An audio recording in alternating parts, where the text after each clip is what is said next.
Ce soir, je vous emmène dans un monde où la foi se mêle à la duplicité. Vous allez découvrir comment une jeune femme pleine de vie, à la recherche d'un repère, a été entraînée dans la spirale d'un homme charismatique, un leader religieux qui cultivait un secret bien plus sombre.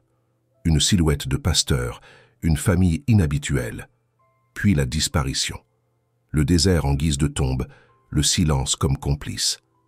Restez avec moi, car ce que vous allez entendre n'est pas seulement un crime, c'est un voyage dans l'âme humaine. Mes chers abonnés, aujourd'hui on va s'intéresser à un homme de Dieu officiellement, mais vous allez vite voir que sous ses airs de pasteur modèle, il cachait des idées et des intentions qui feraient rougir même les démons. Sean Barclay Goff est né en 1967, et là vous vous attendez peut-être à l'enfance d'un garçon pieux, humble, qui passait son temps à prier ou à lire la Bible. La vérité ?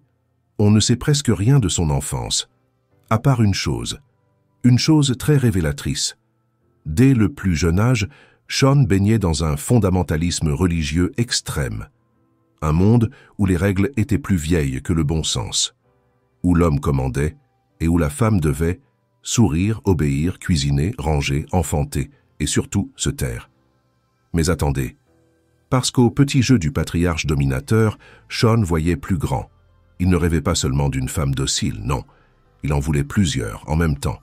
Oui, à 8 ans déjà, Sean affirmait qu'il deviendrait polygame quand il serait grand. À 8 ans. Quand toi tu pensais encore à ta console ou à ton goûter, lui, il pensait à son futur harem. Charmant, non? Alors forcément, vous vous dites, il a grandi chez les Mormons, c'est sûr. C'est souvent chez eux qu'on entend parler de polygamie. Eh bien non, Sean n'avait rien à voir avec les Mormons. Il appartenait à l'église pentecôtiste, un courant chrétien où normalement la polygamie, c'est pas trop le concept. Mais Sean, lui, il avait son propre plan. Et très jeune, il s'était donné une mission, devenir pasteur, et il y est parvenu. Au début de la vingtaine, il dirigeait déjà sa propre église à Oklahoma City. Le gars avait tout, le look, le charisme, la voix qui porte. Les fidèles l'adoraient. On disait qu'il pouvait captiver une salle en une phrase, faire pleurer une assemblée avec un seul passage de la Bible. On le trouvait séduisant, talentueux, presque brillant. Sauf qu'évidemment, ce n'était que la façade, parce que derrière le pupitre, loin des regards, Sean était un tout autre homme. Il avait un côté sombre. D'abord, c'était un égocentrique, extrêmement autoritaire et manipulateur. Il se prenait véritablement pour un dieu. Mais le pire, c'est que Sean semblait avoir un faible pour les adolescentes. Il savait exactement ce qu'il attendait de sa femme idéale et pensait qu'en trouvant une jeune fille et en commençant à la manipuler assez tôt, il pourrait la façonner à son image. Et s'il trouvait quelqu'un au sein de sa propre église, son emprise serait encore plus grande.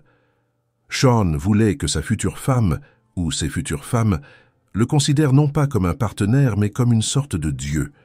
Et quand une personne comme ça dirige une église, ça peut devenir extrêmement dangereux. Alors Sean a commencé à chercher sa victime idéale, quelqu'un qu'il pourrait manipuler et modeler. Pour faciliter sa quête, il est devenu le responsable du groupe de jeunes de son église. C'est là qu'il a rencontré Sheila, une adolescente de 15 ans. Très vite, Sean a commencé à manipuler Sheila. À ce moment-là, Sean avait 22 ans et Sheila seulement 15. C'était non seulement immoral, mais aussi illégal. Pourtant, il semble qu'ils aient entamé une relation secrète. On ignore si sa famille était au courant. Pendant 1 an et demi, Sean a façonné Sheila à son image. Et lorsqu'elle a fêté ses 17 ans, ils se sont mariés. Sans surprise, le mariage a tourné rapidement au cauchemar. Dès le début, Sean contrôlait absolument tout dans la vie de Sheila. Elle ne pouvait pas penser par elle-même. Elle ne pouvait pas travailler sans son accord. Et en plus, il la critiquait sans cesse sur son poids et son apparence. Il voulait que sa femme soit perçue comme l'épouse parfaite. Et il devenait bruyant, agressif, voire violent envers Sheila dès qu'elle faisait quelque chose qui le contrariait. Et comme Sheila avait été, en quelque sorte, conditionnée dès l'âge de 15 ans pour devenir la femme idéale selon Sean, elle se sentait impuissante. Alors, elle obéissait, quoi qu'il dise. Les choses ont continué ainsi pendant quelques années, puis en 1993, Sheila et Sean ont déménagé à San Diego, en Californie. Pendant que Sean jouait les petits gourous domestiques à la maison, il avait aussi décroché un boulot franchement flatteur écrivain pour un magazine religieux ultra populaire, un magazine qui s'appelait Victory, Miracle, Living, Victoire, Miracle, Vie. Le genre de magazine où tu sais déjà qu'on va t'annoncer des choses miraculeuses, oui, mais surtout lucratives. Et devinez qui dirigeait ce magazine? Un certain Maurice Cerullo. Et là, je vous préviens, on descend brièvement dans un terrier, parce que Maurice Cerullo, ce n'était pas n'importe qui. C'était une superstar du télévangélisme pentecôtiste, un maître du spectacle religieux, connu dans le monde entier pour ses soi-disant dons de guérison par la foi. Oui, il te regardait droit dans les yeux, posait ses mains sur toi, et paf, il proclamait que tes douleurs au dos venaient de disparaître, ou que ton cancer guéri, tes migraines, pouf, envolé, la magie divine, quoi. Et si vous fouillez un peu sur Internet, vous allez tomber sur une montagne de témoignages à propos de ce pasteur. Littéralement. Je ne peux pas tout vous raconter ici. Il faudrait une vidéo complète juste sur lui. Mais il y a une histoire qui mérite qu'on s'y arrête. Cerullo organisait ses grandes guérisons miraculeuses, partout dans le monde. Il montait sur scène devant des foules en délire, posait ses mains sur des gens, récitait une prière très théâtrale. Et voilà, nouvel acte de magie. Vous êtes guéris. Les gens pleuraient, tombaient à genoux, criaient à la délivrance. Ça faisait partie du spectacle. Et dans le lot, il y avait aussi des miraculés qui venaient raconter leur guérison, sous les applaudissements. Sauf que voilà, beaucoup de ces gens n'étaient jamais guéris. Par exemple, une histoire au Royaume-Uni. Une femme est montée sur scène. Elle a témoigné sous les projecteurs. Elle a dit, avec une foi incroyable, que Maurice l'avait guérie de son épilepsie. Sauf que c'était faux. Elle n'allait pas mieux. Mais après son miracle, elle a arrêté ses médicaments. Parce que vous imaginez bien, si Dieu t'a guéri, pourquoi continuer à te soigner? Peu de temps plus tard, elle a fait une crise d'épilepsie. Dans son bain, elle s'est noyée. Et elle est morte. Et c'est pour ça que je vous en parle. Parce qu'on a beau être plongé dans une affaire de crime, il faut rappeler que ce genre de dégâts, ce genre de souffrance, c'est aussi du crime. Invisible peut-être, mais destructeur. Quand des personnes vulnérables cherchent de l'espoir, un remède, un peu de normalité, certains en profitent. Ils vendent des miracles, ils vendent des rêves. Et ils laissent des morts derrière eux. Si cette femme n'avait pas été trompée, si elle était restée sous traitement, elle serait peut-être encore vivante aujourd'hui. Et ce qui m'énerve le plus, c'est que malgré ça, malgré toutes les histoires, les vidéos, les mensonges, ce pasteur a encore des adorateurs. Il est mort en 2020 d'une pneumonie. Mais les commentaires sous ces vidéos, plein de gens qui le défendent encore. Bref, ce détour était long, je sais. Mais il fallait que je le fasse. Parce que ce type de manipulation, cette exploitation de la foi, c'est quelque chose de très présent, encore aujourd'hui, notamment en Afrique. Et ça me retourne l'estomac. Allez, revenons à Sean. Comme je l'ai dit, Sean et Sheila ont déménagé à San Diego, en Californie, en 1993, pour que Sean puisse travailler comme rédacteur pour le magazine Miracle de Maurice Cerullo. Et il a excellé dans ce travail, au point d'être promu directeur de la communication et même d'apparaître dans les émissions télévisées de Maurice Cerullo. Il est devenu une sorte de maître de cérémonie. En plus de tout ce qu'il faisait pour le ministère de Maurice, Sean a obtenu aussi un poste de pasteur dans une église locale. Et encore une fois, sa congrégation est tombée sous son charme. On le voyait comme un homme incroyable, un prédicateur talentueux, et tout semblait aller parfaitement dans sa vie. Mais c'est justement à cette période que Sean a commencé à se lasser de sa vie de famille. Il s'est dit que le moment est peut-être venu de réaliser enfin son vieux rêve d'être polygame. Sean et Sheila étaient mariés depuis plusieurs années, et il commençait à s'ennuyer. Alors, il a décidé qu'il avait besoin de quelque chose de nouveau, de plus excitant, et surtout de plus jeune. Sheila ignorait tout du projet de Sean d'avoir une autre épouse, car il n'avait jamais évoqué son désir de vivre une vie polygame avant leur mariage. Sean s'est lancé alors dans cette quête et, une fois de plus, s'est investi à fond dans le groupe de jeunes de son église, cherchant une autre adolescente à façonner selon ses désirs. C'est ainsi qu'il a rencontré Joy Risker, âgée de 15 ans. À l'époque, Joy vivait seule avec sa mère, Gwen. Son père les avait quittés environ 7 ans auparavant. Elle connaissait quelques difficultés financières, mais était globalement très heureuse. Joy et Gwen étaient extrêmement proches, presque meilleures amies. Joy était décrite comme une personne extraordinaire, joyeuse et pétillante. Elle avait une multitude d'amis et tout le monde adorait être en sa compagnie. Elle était aussi très facile à vivre. C'était vraiment une personne formidable.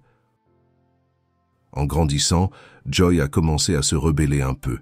Elle a commencé à fréquenter des raves et autres événements similaires. Et sa mère Gwen s'inquiétait pour elle. Elle voulait s'assurer que sa fille reste sur le droit chemin. Gwen était une femme très croyante et allait à l'église plusieurs fois par semaine.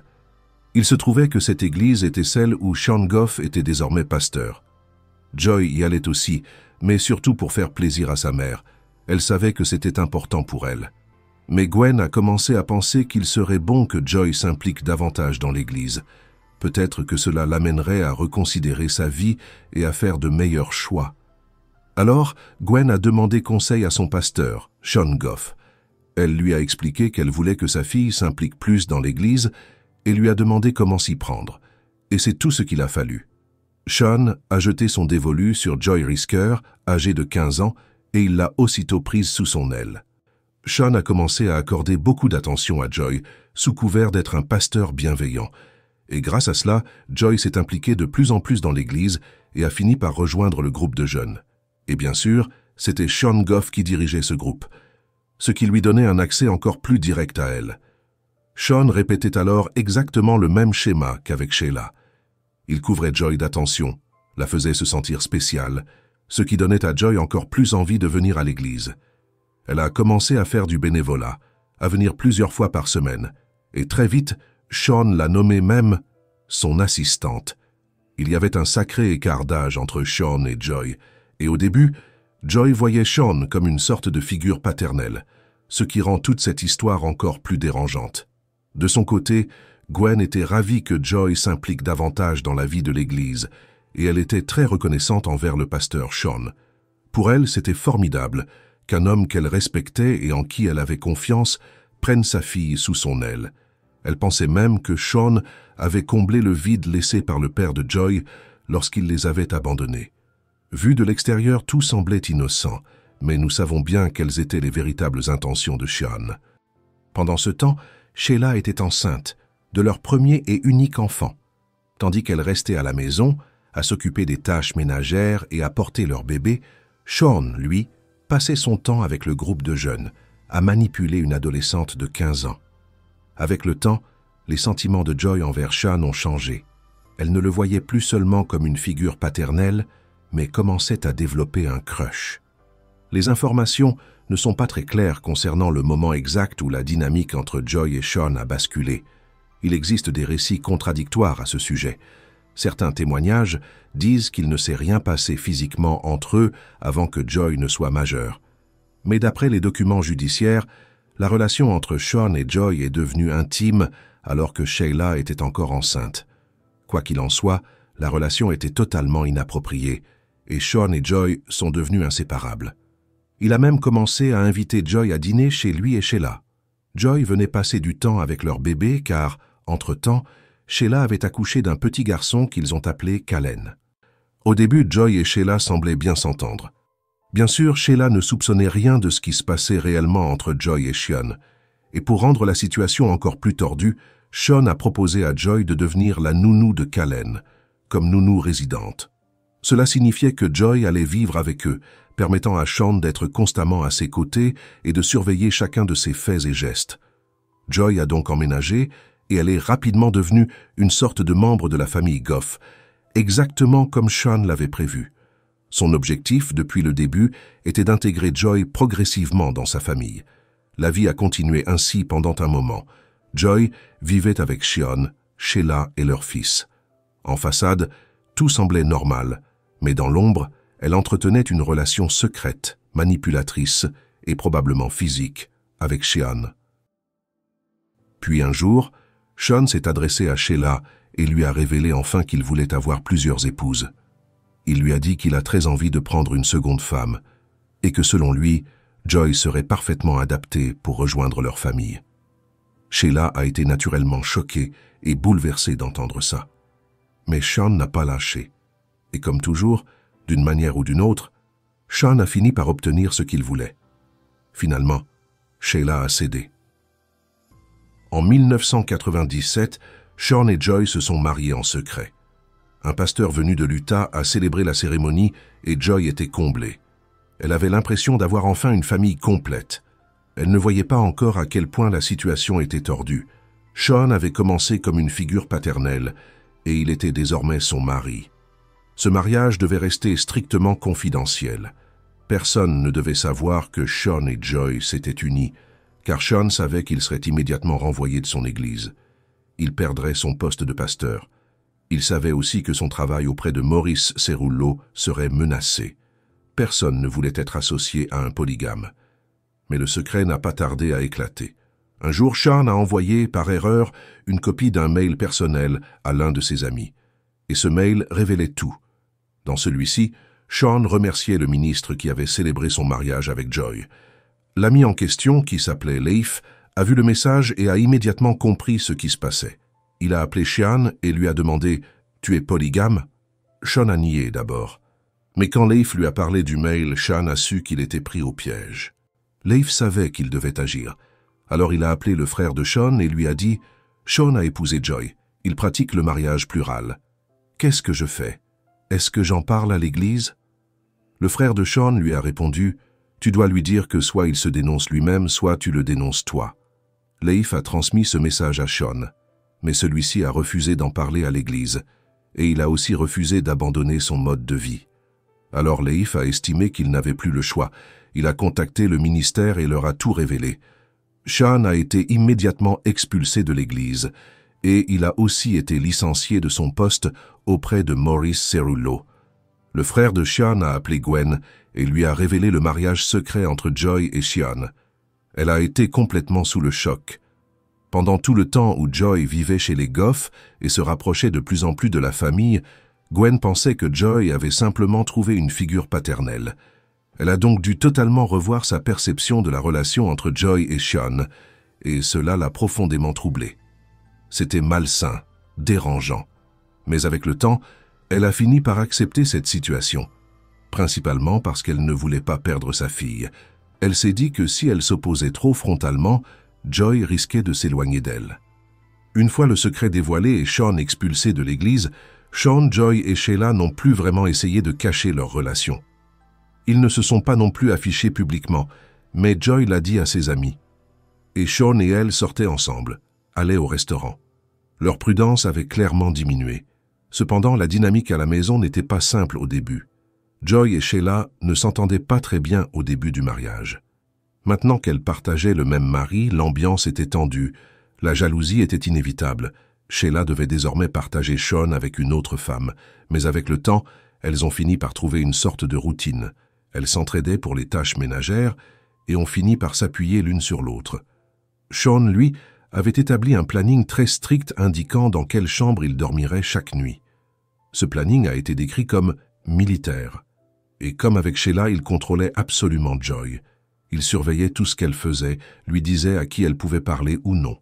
En réalité, Sean ne voulait ni Joy ni Sheila ait de vie sociale.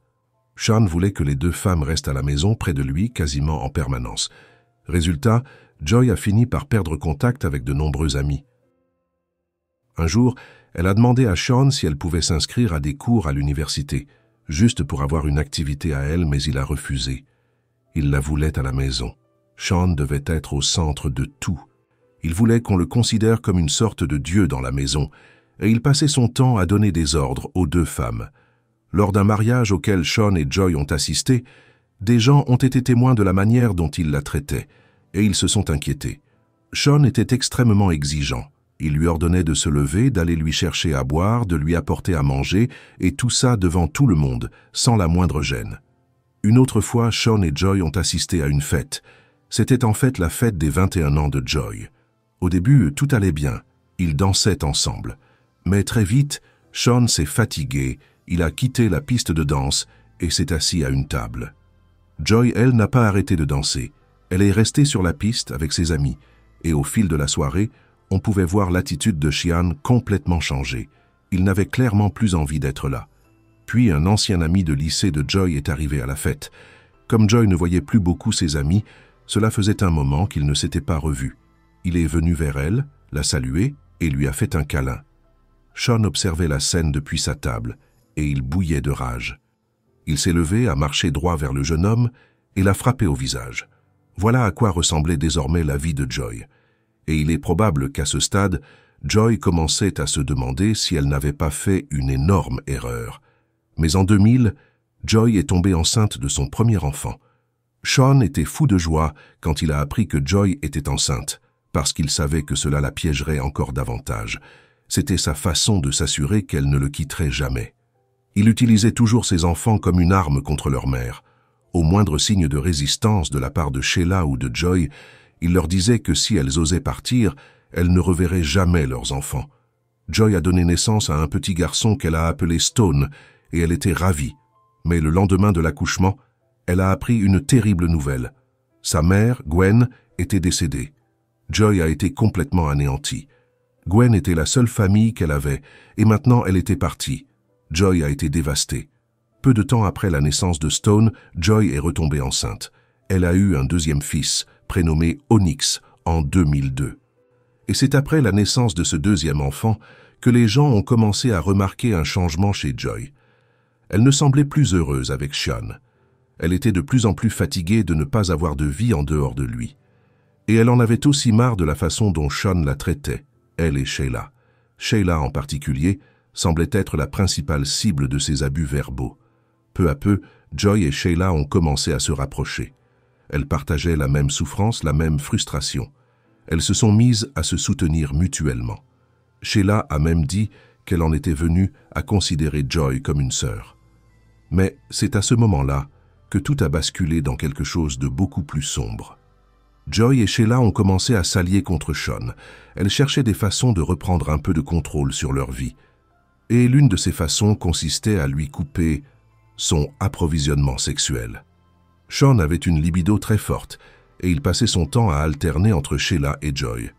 Au début, les deux femmes étaient jalouses l'une de l'autre parce qu'elles se disputaient son attention. Mais maintenant, c'était l'inverse. Aucune d'elles ne voulait plus partager le lit de Sean. Alors les deux femmes ont commencé à refuser d'avoir des relations sexuelles avec lui, surtout à réaliser ses fantasmes horribles. Si c'était la nuit de Joy, elle prétextait une migraine et disait qu'elle n'en avait pas envie. Sean allait alors voir Sheila, et elle lui disait exactement la même chose. Cela a rendu Sean furieux. Il avait l'habitude d'avoir un contrôle total et de voir les femmes se battre pour lui. Pour quelqu'un atteint d'un complexe de supériorité, comme Sean, c'était un énorme coup porté à son ego. Alors, Sean a décidé de se venger de Sheila et Joy.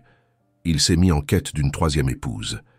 Il s'est dit que si Joy et Sheila veulent se rebeller, il trouvera une autre femme qui, elle, lui donnera exactement ce qu'il veut. Il a commencé donc à chercher une nouvelle femme en ligne, au sein de la communauté polygame clandestine. Il y a beaucoup de personnes aux États-Unis qui pratiquent la polygamie secrètement au sein de réseaux discrets. Après avoir été renvoyé de son poste auprès de Maurice Cerullo et de son rôle de pasteur, Sean s'est mis en ligne pour chercher des gens comme lui, des chrétiens pratiquant le mariage plural. C'est alors qu'il a découvert un forum composé de polygames anonymes vivant dans sa région. Il s'est aperçu qu'il y a un grand nombre de polygames à San Diego. Sean y a vu une opportunité et a commencé à discuter avec eux. Grâce à son charme et son charisme, il est devenu très vite une figure de proue dans ce cercle. Il est allé jusqu'à créer un ministère en ligne pour polygames, où il s'est proclamé pasteur. Sean a commencé ensuite à organiser des études bibliques et des retraites en personne, devenant un leader bien connu dans ce milieu clandestin. En découvrant ce réseau secret, il a accédé à tout un univers de sites pro-polygamie, et c'est là qu'il a fini par trouver sa troisième épouse. Le fonctionnement est simple et extrêmement dérangeant. Les hommes se connectent, choisissent une femme et l'ajoutent à leur famille, comme on choisirait un objet dans un catalogue. Et c'est exactement ce que Sean a fait. Au moins, cette fois-ci, la femme était majeure. Elle s'appelait Becky, elle avait 23 ans, et elle vivait dans le Maryland. Et avant même d'avoir rencontré Sean en personne, elle a accepté de devenir sa troisième épouse. Sean a organisé alors un voyage pour aller la chercher dans le Maryland et la ramener chez lui, à San Diego. Et la situation a tourné mal dès le début. Très vite, il est devenu évident que Becky souffre d'un trouble mental sévère. Elle était atteinte de troubles dissociatifs de l'identité, autrefois appelés troubles de la personnalité multiple. Becky était très instable émotionnellement. Elle utilisait plusieurs prénoms, changeait de comportement du jour au lendemain, comme si elle devenait une autre personne. Naturellement, Sheila et Joy étaient très mal à l'aise. Elles ne connaissaient absolument pas Becky, et soudain elles vivaient sous leur toit avec leurs enfants, tout en adoptant des comportements totalement imprévisibles. Sean a vite compris qu'il était dépassé, qu'il avait commis une grosse erreur. Mais il ne voulait pas la renvoyer tout de suite. Alors, au lieu de ça, il a commencé à organiser des exorcismes dans sa propre maison. Il était persuadé qu'il pouvait chasser les démons en Becky. Bien sûr, ça n'a rien changé. Et au bout d'un mois environ, Sean a renvoyé Becky dans le Maryland, mais son échec n'a fait qu'empirer son comportement. Après le départ de Becky, Sean est devenu encore plus contrôlant envers Sheila et Joy. Sauf que Joy, elle, en avait fini de se laisser dominer. Elle commençait enfin à voir Sean tel qu'il était réellement, un manipulateur hors pair. Elle voulait quitter ce mariage, et elle a commencé à prendre des décisions par elle-même. Joy s'est inscrite à l'université sans demander la permission de Sean. Elle a recommencé à sortir avec ses anciens amis, renouant les liens qu'elle avait perdus. Sean voyait très bien ce qui était en train de se passer. Il comprenait que Joy ne resterait pas longtemps, et il a décidé qu'il devait faire quelque chose pour l'empêcher de partir. Sean s'était construit une réputation d'exemple parfait de polygamie au sein de ce réseau clandestin, et il ne pouvait pas laisser Joy ternir son image. Si quelqu'un apprenait qu'il avait perdu le contrôle sur l'une de ses épouses, ce serait un coup terrible pour son ego et son statut. À la fin de l'année 2003, Joy a enfin trouvé le courage de dire à Sean qu'elle quittait la maison et qu'elle allait emmener les enfants avec elle. Cela a déclenché une énorme dispute, et Sean lui a dit qu'elle ne prendrait jamais les garçons si elle partait. Joy a alors décidé que la meilleure chose à faire était de ne plus aborder le sujet et de faire semblant que tout allait bien. En réalité, elle commençait à préparer sa fuite en secret, trouver un lieu où aller, chercher un travail, organiser son départ, et cette stratégie semblait fonctionner. L'ambiance s'est un peu apaisée pendant quelques semaines, mais bizarrement, le 19 septembre 2003, Joy a disparu. Le matin du 19 septembre 2003, Sheila est partie avec les enfants pour Santa Barbara, et Sean et Joy sont allés dîner ensemble ce soir-là, avant de rentrer chez eux. Joy a passé un coup de téléphone à Sheila vers 21h30, juste pour prendre des nouvelles de ses fils, vérifier que tout allait bien. Ce fut la dernière fois que quelqu'un a entendu la voix de Joy. Le lendemain, alors que Sheila rentrait de Santa Barbara avec les enfants, elle a reçu un appel étrange de Sean. Il semblait très bouleversé. Il lui a dit que Joy l'avait quitté pour un autre homme. Puis il a ajouté « Au fait, Joy s'est blessée assez grièvement avant de partir. Elle va bien, mais il y a du sang dans la maison. Quand tu rentreras, je veux que tu nettoies tout ça. » Sheila a trouvé ça bizarre, mais comme toujours, elle a répondu « D'accord ». À son arrivée, elle a immédiatement remarqué que quelque chose n'allait pas. D'abord, les stores étaient fermés, ce qui n'arrivait jamais. Certains tapis avaient disparu et il y avait du sang partout. Ce n'était pas juste une petite flaque, il y avait du sang sur le rideau de douche, sur les murs de la salle de bain. Sheila a retrouvé du sang dans la chambre de Joy, sur le matelas et sur les couvertures. Elle a aussi remarqué que Sean avait des égratignures sur les bras, que ses vêtements étaient déchirés. Et le SUV qu'il avait loué était dans un état lamentable, de la terre partout, à l'intérieur comme à l'extérieur. Malgré tout ça, Sheila n'a posé aucune question. Elle a obéi, comme toujours, et elle a nettoyé le sang. Dans les semaines qui ont suivi, Sean s'est mis à raconter partout que Joy l'avait quitté, qu'elle avait emmené les enfants et qu'elle était partie rejoindre un ancien petit ami pour s'envoler vers l'Europe. Pendant ce temps, les amis de Joy n'arrêtaient pas de l'appeler. Mais elle ne répondait jamais. Ils étaient de plus en plus inquiets, et ils ne croyaient pas une seconde à l'histoire de Sean. Les amis de Joy savaient qu'elle ne partirait jamais sans ses enfants. Alors, début octobre, ils ont décidé d'appeler la police pour signaler sa disparition. C'est aussi à ce moment-là que certains de ses amis ont commencé à recevoir des emails envoyés depuis la boîte mail de Joy. Ces messages supposément écrit par Joy, demandait à ses amis de la laisser tranquille et de lui laisser du temps pour se retrouver. Mais ses amis ont immédiatement su que quelque chose clochait. Joy ne parlait pas comme ça. Ses emails ne pouvaient pas venir d'elle. La police a alors commencé son enquête en interrogeant Sean. Ils se sont rendus chez les Goff et lui ont posé quelques questions. Sean leur a répété la même histoire. Joy allait bien, elle avait fui avec un autre homme et elle était en Europe. Mais pendant leur visite, les policiers ont remarqué que toutes les affaires de Joy avaient disparu. Il n'y avait plus aucune trace d'elle dans la maison. Ils ont également découvert que Sean, Sheila et Joy vivaient dans un mariage polygame et que Joy n'était pas heureuse dans cette relation. Les enquêteurs ont alors demandé à consulter les relevés téléphoniques de Joy. Ils se sont dit que si elle était réellement partie avec un autre homme, cela apparaîtrait quelque part dans ses appels. Mais ils ont constaté que le dernier appel passé depuis son téléphone avait été passé à Sean. La nuit du 19 septembre, le soir où Joy avait prétendument disparu. Après cette date, plus aucun appel n'avait été émis. Le téléphone avait été éteint et n'avait plus jamais été réactivé. La police a de nouveau convoqué Sean pour lui poser des questions sur cet appel du 19 septembre. Il a répondu que Joy et lui s'étaient disputés ce soir-là et qu'il avait quitté la maison. Joy l'aurait alors appelé pour lui demander de revenir discuter.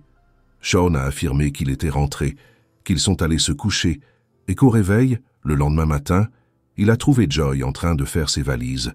Elle lui aurait dit qu'elle le quittait, qu'elle partait en Europe et qu'elle l'a quitté dans la voiture d'un autre homme. Ce n'était que la première version de l'histoire de Sean. Il allait la modifier plusieurs fois. Il ajoutait des éléments, en retirait d'autres. Rapidement, Sean est devenu le principal suspect de l'enquête. Sean savait que la police était sur sa trace et il est devenu complètement instable. Il ne mangeait plus, ne dormait plus. Il a perdu près de 10 kilos en quelques semaines. Sean a décidé d'aller au commissariat et de se rendre. Il s'est assis et il a confessé avoir tué Joy Risker. Mais il a tout de suite ajouté « Je ne l'ai pas assassiné. Je l'ai tué, mais je ne l'ai pas assassiné. » Selon Sean, la mort de Joy était accidentelle. C'est tout ce qu'il a accepté de dire, avant de demander un avocat. « Je suis venu ici pour me rendre. J'ai tué Joy Risker. Il y a un endroit où se trouve peut-être son corps. Je ne suis pas sûr de devoir répondre à cette question pour l'instant. » Sean comptait plaider la légitime défense. Il pensait que tant que le corps de Joy n'était pas retrouvé, il serait impossible de prouver le contraire. Mais en janvier 2004, les procureurs ont reçu le coup de pouce dont ils avaient besoin. 2 personnes faisaient une randonnée dans le désert du comté de Maricopa, en Arizona, lorsqu'elles sont tombées sur ce qui ressemblait à un ancien site funéraire amérindien, des pierres empilées comme un petit autel. Intrigués, les randonneurs se sont approchés et ont immédiatement été frappés par une odeur de mort. Ils ont appelé la police. En retirant les pierres, les enquêteurs ont découvert des morceaux de corps humain. La victime avait visiblement subi une mort extrêmement violente. Les tests ADN ont confirmé qu'il s'agissait des restes de Joy Risker. Le procès de Sean a débuté en juin 2006. À ce moment-là, l'accusation avait accumulé une multitude de preuves démontrant qu'il s'agissait d'un meurtre prémédité, pas d'une légitime défense. D'abord, ils avaient retrouvé un reçu d'un magasin avec la liste complète du matériel utilisé par Sean pour tuer, démembrer et se débarrasser du corps de Joy. Les couteaux, la masse, la scie à métaux, la corde, la pelle, tout. C'était littéralement un kit de meurtre. Les enquêteurs ont aussi retrouvé le SUV qu'il avait loué. Ils ont pu récupérer le relevé complet du kilométrage qu'il avait parcouru. Et celui-ci correspondait parfaitement à la distance entre San Diego et l'endroit en Arizona où le corps de Joy avait été retrouvé. Ils ont également découvert que Sean était l'auteur des emails envoyés depuis l'adresse de Joy après sa disparition. Et en interrogeant Sheila, ils ont appris qu'à son retour de week-end, Sean l'avait forcé à nettoyer le sang laissé dans la maison. Sean a même choisi de témoigner à la barre pour sa défense, et c'était insupportable à regarder. Il faisait semblant de pleurer, avec une voix géniarde insupportable. Il a déclaré que Joy l'avait attaqué avec un couteau, qu'il s'était battu, et qu'au cours de cette lutte, il l'avait poignardé accidentellement. Dans la panique, a-t-il dit, il l'aurait poignardé une seconde fois. Elle m'a dit, espèce de fils de p***, je vais te tuer. Selon lui, s'il s'était débarrassé du corps de cette façon, c'était uniquement pour éviter la prison, afin que ses enfants ne se retrouvent pas privés de leur mère et de leur père. Sauf que Joy n'avait pas été poignardée 2 fois. Elle avait subi de nombreuses blessures. L'attaque avait été d'une violence extrême. Il était évident que Sean mentait. Le jury n'a eu besoin que de 3 heures pour prononcer le verdict, coupable de meurtre au 1er degré. Sean Goff a été condamné à 25 ans de prison minimum à perpétuité.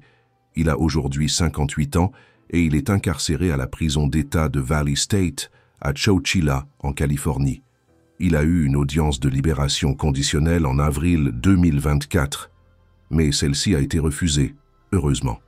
Sa prochaine audience aura lieu en 2027. Espérons que la décision soit la même à ce moment-là. Sheila, de son côté, avait aussi été interrogée pour vérifier qu'elle n'était pas complice ou qu'elle n'avait pas su que Joy était morte pendant que tout le monde la croyait simplement portée disparue. Elle a été blanchie.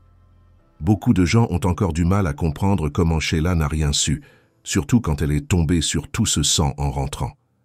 Certains pensent qu'elle en savait plus qu'elle ne le laissait entendre, mais la plupart croient qu'elle était tellement conditionnée et soumise à Sean qu'elle croyait tout ce qu'il disait. Sheila a fini par divorcer de Sean. Elle a refait sa vie. Elle a dit une phrase très forte qui résume tout. « Quand j'ai quitté ce mariage, c'était comme si un voile s'était levé, comme si je pouvais enfin respirer, vivre la vie que je voulais. » Vous imaginez? Toute une existence passée sous l'emprise d'un homme qui parlait comme un prophète, alors qu'il n'était qu'un prédateur. Et voilà. C'est la fin de cette affaire. Si vous avez trouvé cette vidéo intéressante, pensez à vous abonner, à liker la vidéo et à laisser un commentaire. C'est simple, mais ça m'aide énormément à faire grandir la chaîne. Merci vraiment pour votre soutien. On se retrouve très vite pour une nouvelle affaire.